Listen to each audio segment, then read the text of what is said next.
안녕하세요. 오늘은 차세대 암 진단 방법 중 하나인 리퀴드 바이옵시에 대해 소개하도록 하겠습니다. 조기 진단이 왜 필요한지, 리퀴드 바이옵시가 무엇이고, 기존의 진단 방법과 무엇이 다른지, 그리고 앞으로의 전망을 설명하도록 하겠습니다. 먼저 조기 진단의 필요성입니다. 왼쪽의 그래프를 보시면 스테이지 진행 양상에 따른 캔서 프로그레션 속도가 나와 있습니다. 튜머의 크기가 증가하고 스테이지가 증가할수록 암 진행에 걸리는 시간이 점점 짧아집니다. 이러한 빠른 진행 속도는 나쁜 예후로 이어집니다. 오른쪽 그래프를 보시면 로컬 튜머에러 디스턴트 튜머로 병이 진행될수록 서바이벌 레이트가 71%에서 14%까지 떨어지는 것이 보입니다. 그에 비례하여 환자의 비용 부담 또한 엄청나게 늘어나게 됩니다.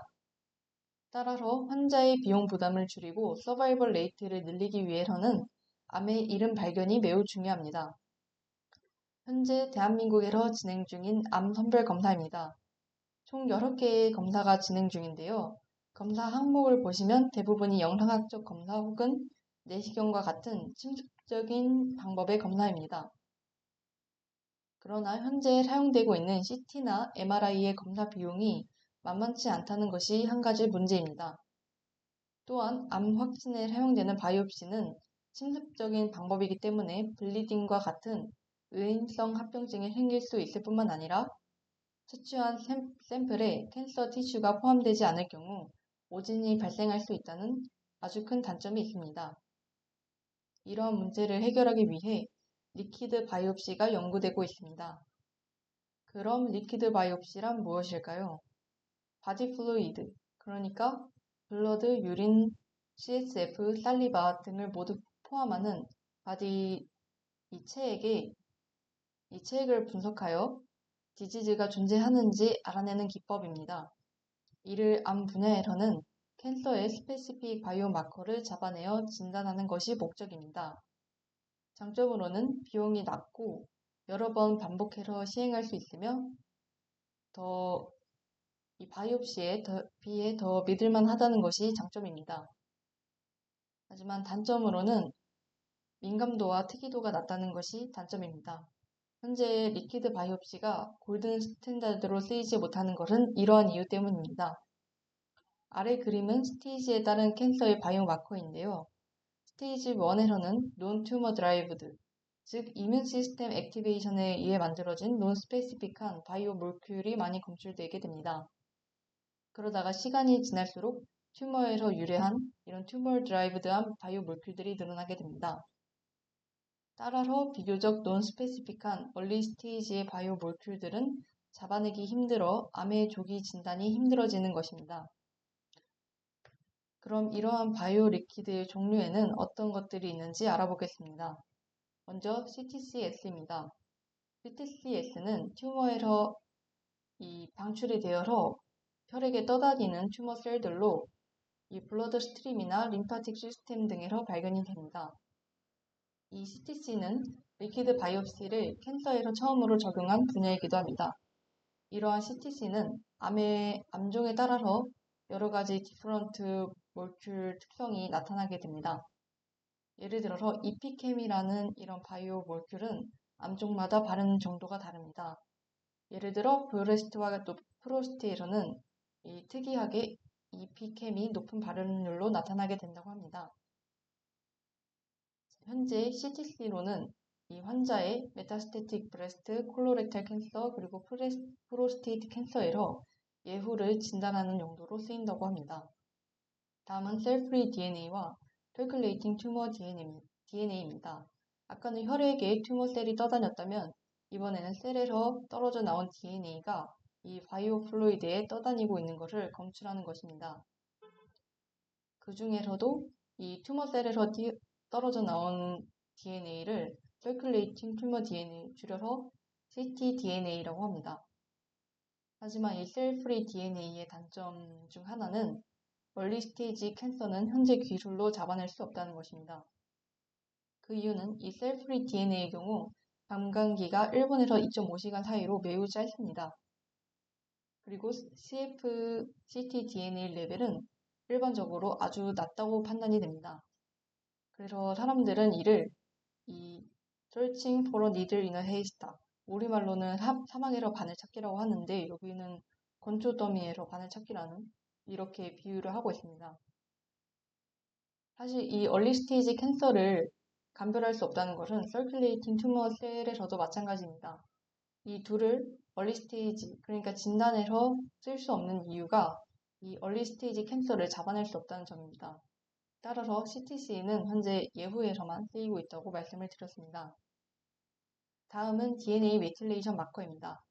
DNA 메틸레이션에 대해서는 다들 어느 정도 아시고 계실 텐데요. 이 사이토신을 여기 메틸레이션을 붙여서 5메틸 사이토신으로 바꾸는 것입니다. 아시다시피 DNA 메틸레이션이 일어나면 전사가 촉진이 됩니다.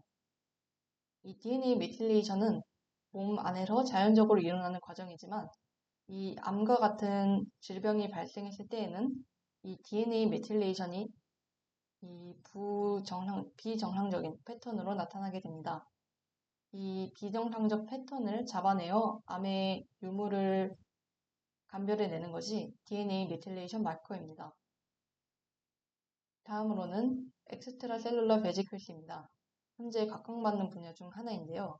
이 엑스트라 셀룰러 베지클스는 스몰 멤브러너스 파티클로 우리 바디 플루이드에서 많이 찾을 수가 있습니다. 그 종류로는 세 가지가 있는데요. 첫 번째는 엑소존, 마이크로 베지클스, 에이포프틱 바디스입니다.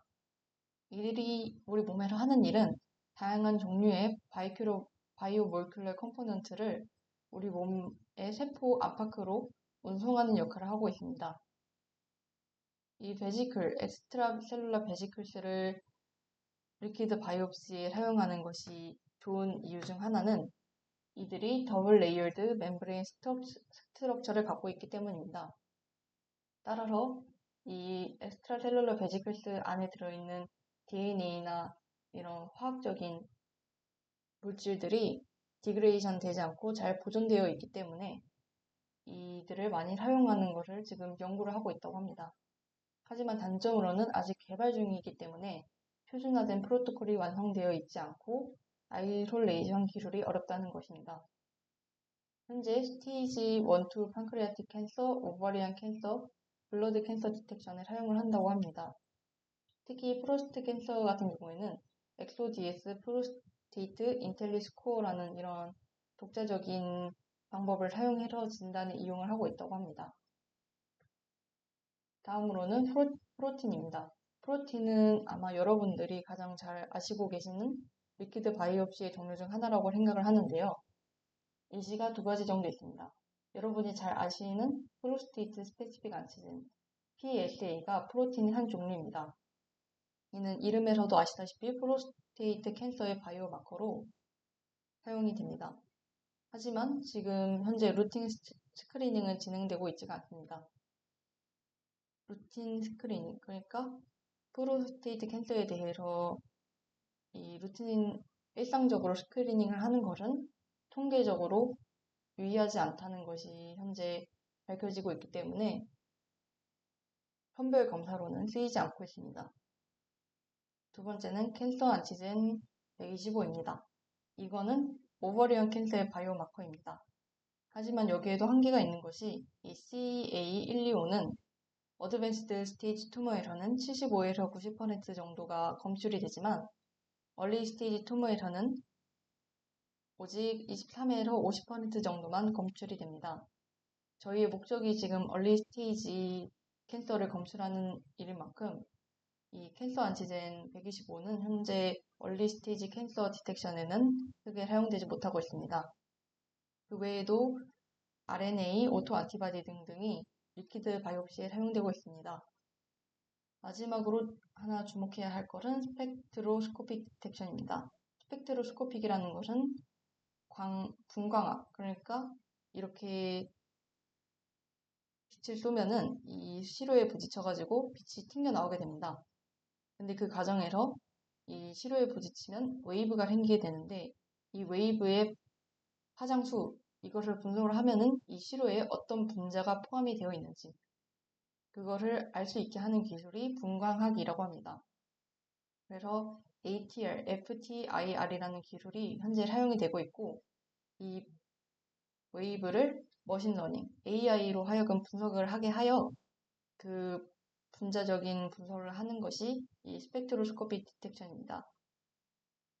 장점으로는 심플하고 빠르고 싸고 침습적이지 않고 그리고 파괴적이지 않은 분석적 방법이라는 것에 대해서 분석적 방법이라는 점이 장점으로 꼽히고 있습니다.